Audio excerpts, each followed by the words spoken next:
You've got £20,000 saved at 53, and you're seriously thinking about walking out of the office for good. Maybe you're burned out. Maybe your health is starting to talk to you. Maybe you've just had enough. And honestly, I understand that feeling completely. But before you hand in your notice, let's run the actual numbers, because most people who quit at 53 haven't done this calculation. You need to fund 14 years of your life before the state pension starts at 67.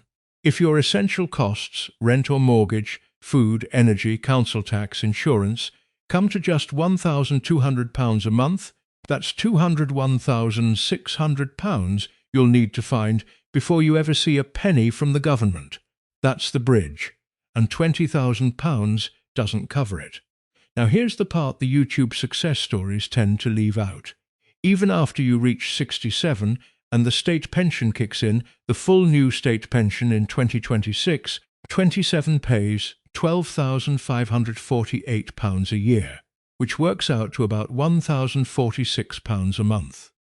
If your essential spending is £1,500 a month, you're still £454 short every single month. That shortfall doesn't go away just because you made it to state pension age. It just changes shape. I've helped real people in their 50s plan this exact bridge. Some quit too early, without the numbers, and had to go back to work within 2 years. Not because they wanted to, but because the money ran out. Others did the maths first, built a proper plan, and are now genuinely living well on less than you might expect. The difference between those two groups wasn't income, it was preparation. If you're 55 to 65 and you're seriously asking whether your savings can carry you through to state pension age, subscribe to Arthur's UK Retirement Guide. This channel gives you the actual UK-specific numbers, not repackaged American advice that doesn't apply here.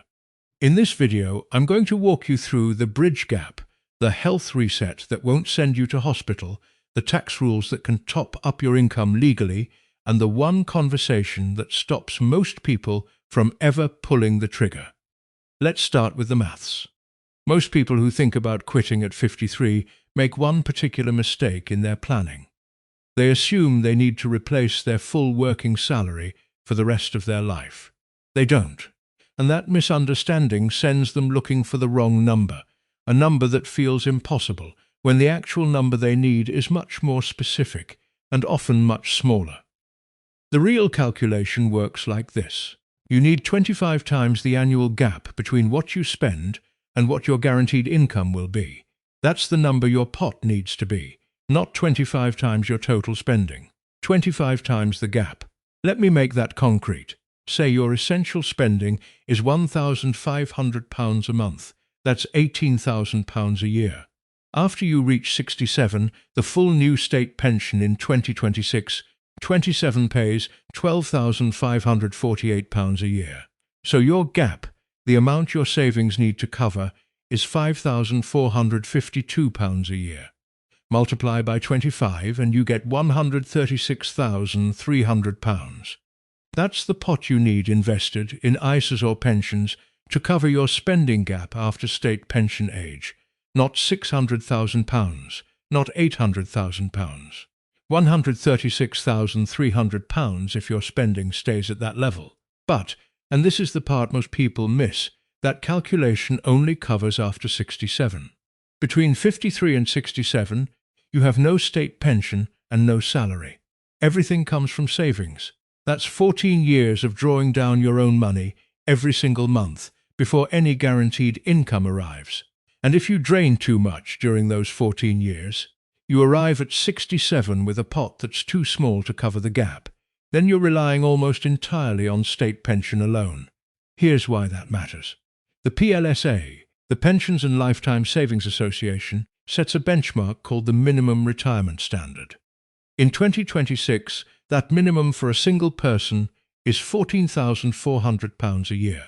The full state pension pays £12,548.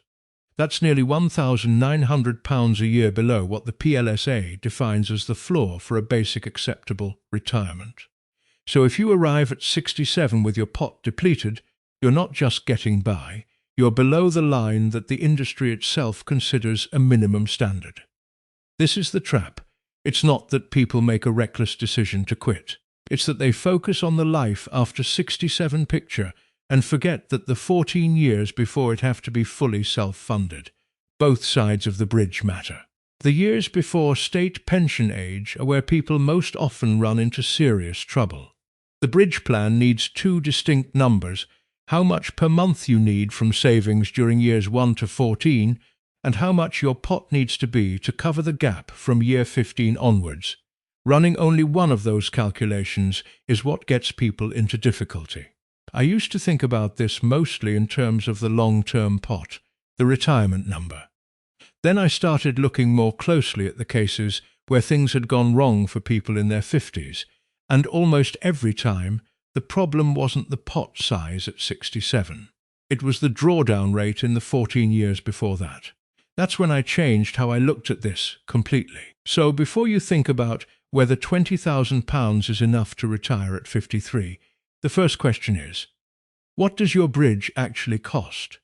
What's your monthly spend? Can you bring it below £1,500? Can you cut your bills by switching energy tariffs, reducing subscriptions, or moving somewhere with lower council tax? Every £100 you take off your monthly spending is £1,200 a year, and at 14 years of bridge, that's £16,800 you don't need to find from savings. The numbers are movable. That's the encouraging part. But even if you have the right pot and a realistic bridge plan in place, there's another trap waiting that the early retirement content rarely addresses honestly. It's the health advice. And for people in their 50s, getting this wrong isn't just uncomfortable. It can be genuinely dangerous. If you've spent any time watching early retirement content, you've probably come across the version that looks like this. The person quit their job, started doing 19-hour fasts, lifted heavy weights every day, and now claims their biological age is somehow 35. It's compelling viewing, but for someone in their 50s with a real medical history, blood pressure that needs managing, joints that have been working for 3 decades, maybe some history with blood sugar, copying that routine isn't a shortcut to better health. It's a risk to it. The NHS physical activity guidelines for adults are straightforward. 150 minutes of moderate intensity activity per week. That's about 30 minutes a day, 5 days a week. Brisk walking, swimming, cycling at a comfortable pace, anything that raises your heart rate but still lets you hold a conversation. That's the evidence-based recommendation. Not daily intense exercise. Not extended fasting that pushes your body into a state it may not recover from cleanly at 55 or 60. On the food side, the NHS Eat Well guidance doesn't recommend extreme fasting windows for older adults. A 12-hour eating window, say eating between 8 in the morning and 8 in the evening, is a sensible, sustainable approach for most people over 55. It gives your body overnight rest without the blood sugar instability that longer fasts can trigger, particularly in people who are pre-diabetic or on medication. A few years ago, I tried a 16-hour fast because a video made it sound like the answer to everything. By day 3 I was dizzy, I couldn't concentrate, and when I went to my GP she told me to stop. She said my body needed consistent fuel, not long gaps that were stressing it. For me, slowing down and being more consistent was what actually worked. Not the dramatic version, the boring one. 2 strength sessions a week, with your GP's sign-off, and ideally with some guidance from a professional, is reasonable for maintaining muscle mass and bone density as you age. Those things matter more in your 60s and 70s than they do now. But going from sedentary office worker to heavy compound lifts without a proper assessment is how people end up with injuries that take months to heal and can genuinely derail the active retirement they were planning. The sustainable approach isn't exciting enough to make a compelling YouTube thumbnail, but it's the one that keeps you out of hospital, maintains your independence, and doesn't add medical bills to your retirement budget. Your health is the foundation the rest of this plan sits on. If you get that wrong, the financial plan doesn't matter. And speaking of the financial plan, Even with good health and a realistic bridge number, most people still have a gap to fill in the early years. That £454 a month shortfall doesn't wait until you're 67. Between 53 and 67, the gap is everything. So let's look at how to fill it legally, without triggering a tax bill you weren't expecting. You've probably seen the eBay success stories. Someone quits their job, starts clearing out the loft, and apparently funds a lifestyle from car boot sales. There's a grain of truth in it. But what those videos rarely explain is that HMRC has a very clear view of when casual selling becomes trading, and the consequences of getting that wrong can follow you into the retirement you were trying to enjoy. So let's go through what actually works, legally, without complication, and without triggering a tax headache you weren't expecting. The first option is the trading allowance. HMRC gives every adult £1,000 a year in tax-free income from casual trading and selling. That includes selling your own possessions, old furniture, collectibles, things you've accumulated over a 30-year career. As long as your total income from that activity stays under £1,000 in the tax year, you don't need to register with HMRC. And you don't owe any tax. If you go over £1,000, you do need to register, but you can still deduct the allowance from your profits. It's a clean, simple threshold that most people in their 50s can use without any complexity. The second option, if you have spare space in your home, is the rent-a-room scheme. You can take in a lodger and earn up to £7,500 a year.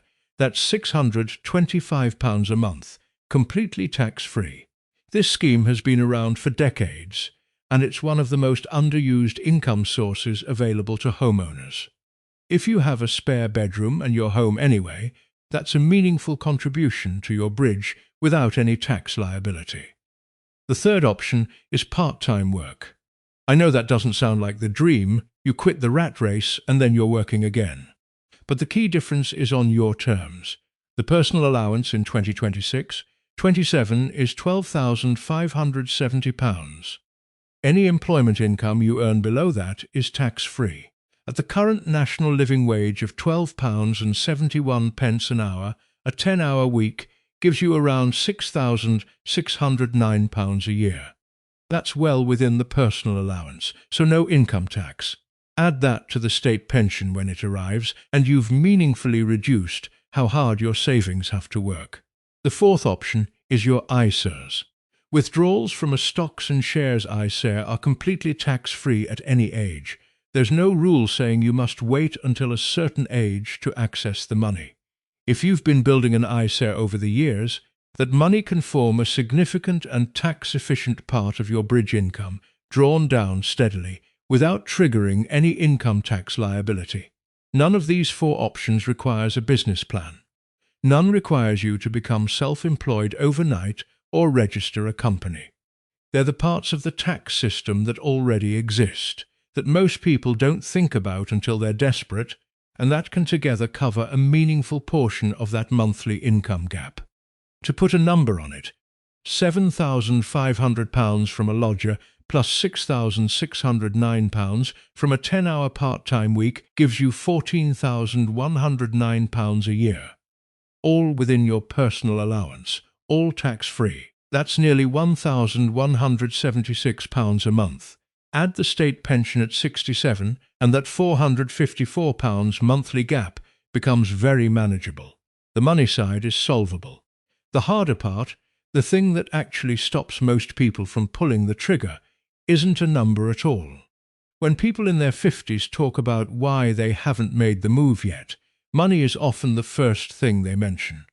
But when you push a bit further, the real answer usually comes up. It's the conversation they haven't had with their partner. Or it's a quieter question they haven't asked themselves, who am I if I'm not working? Both of those things are real. And neither of them gets addressed in a spreadsheet. If you've spent 30 years defining yourself through your job, through your title, your team, your routine, the sense of being needed somewhere at a specific time every morning, stepping away from that isn't just a financial change. It's a loss of structure that a lot of people genuinely underestimate until they're in it. That's not weakness.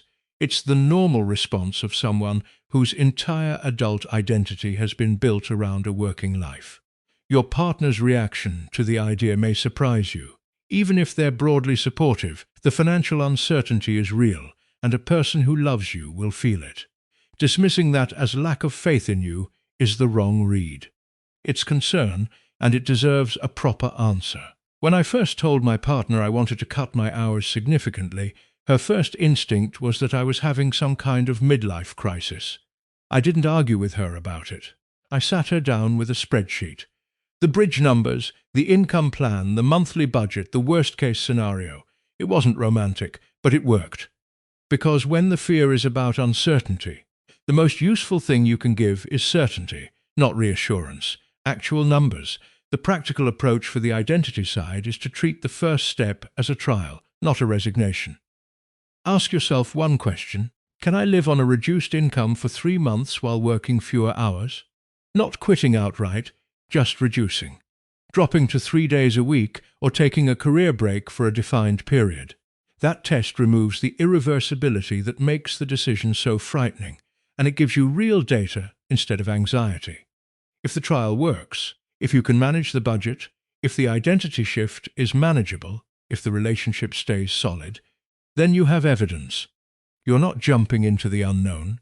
You're acting on tested information. And if the trial reveals something you didn't expect, a cost you underestimated, a discomfort you weren't prepared for, you've found that out without burning every bridge behind you.